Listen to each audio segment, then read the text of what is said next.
সকাল 10:30টার দিকে কোটা সংস্কারের দাবিতে রাজধানীর মেরুলবাড্ডায় ব্র্যাক বিশ্ববিদ্যালয় ক্যাম্পাসের সামনে অবস্থান নেন আন্দোলনরত শিক্ষার্থীরা। অবরোধের এক পর্যায়ে শিক্ষার্থীদের ধাওয়া দেয় পুলিশ।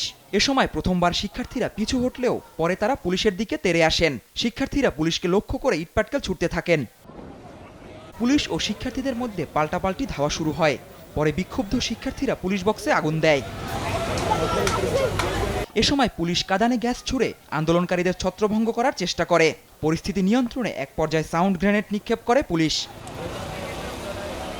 শনিরাখড়ার কাজদা থেকে যাত্রাবাড়ি পর্যন্ত পুরো সড়ক জুড়ে কয়েক ঘন্টা ধরে চলে সংঘর্ষ। এছাড়াও মিরপুর, উত্তরা, ধানমন্ডি সহ রাজধানীর বিভিন্ন এলাকায় ছড়িয়ে পড়েছে সংঘর্ষ। এদিকে অনির্দিষ্টকালের জন্য বন্ধ থাকায় থমথমে অবস্থা বিরাজ করছে ঢাকা বিশ্ববিদ্যালয় এলাকায়। জুবায়ের রাজিন, দেশ টিভি, ঢাকা।